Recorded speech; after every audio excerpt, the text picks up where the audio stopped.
గీతం దాటి వెళ్ళే వ్యక్తి ఎప్పటికీ కాదు. ఆయనకు నిజంగానే పార్టీలో టికెట్ ఆశించినప్పటికీ ఆయనంతటా ఆయన బయటకు వచ్చి ఈ రోజు సో ఆయన తరపున నేను ఆయన తరపున అంటే ఆయన తరపున అంటే నా అంతటి నేను వచ్చి చెప్పడం జరుగుతుంది. ఎందుకంటే ఈరోజు పార్టీ అనేది ఒక స్టాండ్ ఒకరికి టికెట్ ఇద్దామని చెప్పి అనుకుంటున్నారు. బట్ మనం అనే వాళ్ళు ఎక్స్పెక్ట్ చేస్తున్నామో లేకపోతే మనం రావాలని చెప్పి జనం ఎక్స్పెక్ట్ చేస్తున్నారని చెప్పి బయటకు వచ్చి చెప్పకపోతే పార్టీ కూడా తెలియదు కదా. 2019 ఎన్నికల్లో కూడా జగన్మోహన్ రెడ్డి గారి కోసం 3648 కిలోమీటర్లు పాదయాత్ర చేశారు. పార్టీ గెలవాలని చెప్పి పెనుగొండ నియోజకవర్గంకి వెళ్ళి అక్కడ పనిచేశారు. కానీ కళ్యాణదుర్గం నియోజకవర్గంలో ఈరోజు ఆయన రావాల్సిన పరిస్థితి ఉంది. ఎందుకంటే కార్యకర్తల్లో ఎంతో కొంత అసంతృప్తి అయితే ఉంది. అది నేను చెప్పేది కాదు, అందరికీ తెలిసిన విషయం. జగన్మోహన్ రెడ్డి గారు రావాలని చెప్పి కూడా చాలామంది అనుకుంటున్నారు.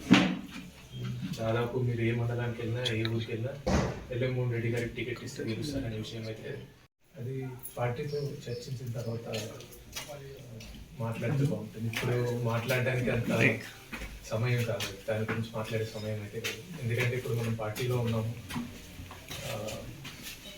పార్టీ కూడా కష్టపడిన వాళ్ళని అక్నాలెడ్జ్ చేస్తుంది అని చెప్పి 100% నమ్ముతున్నాం. ఎందుకంటే మీరు చూస్తే వైఎస్ఆర్ కాంగ్రెస్ పార్టీలో ఇప్పటి వరకు మనం ఎన్నో ప్రభుత్వాలు చూసాం.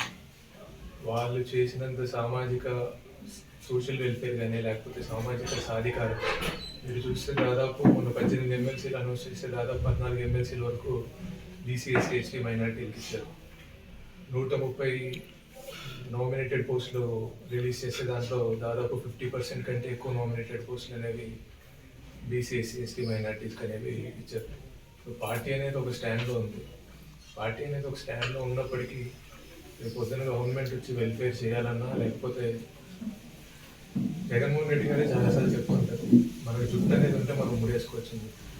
సో ఇక్కడ మనం వైఎస్ఆర్ కాంగ్రెస్ పార్టీ కళ్యాణదుర్గంలో గెలిచి జగన్మోహన్ రెడ్డి గారికి బహుమతి మనం ఇవ్వగలిగితేనే ఆయన మంచి చేయడానికి అవకాశం ఉంటుంది.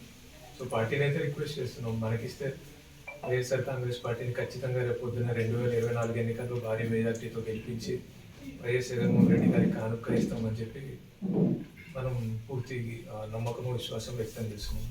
సో దాన్ని మీ ద్వారా వైఎస్ జగన్మోహన్ రెడ్డి గారికి ఈ విషయం చేరవేయడం జరుగుతుందని చెప్పి ఆశిస్తున్నాము. దాన్ని పార్టీ పెద్దలు కూడా చూసి సానుకూలంగా స్పందిస్తారని చెప్పి ఆశిస్తున్నాం. టికెట్ ఆశించి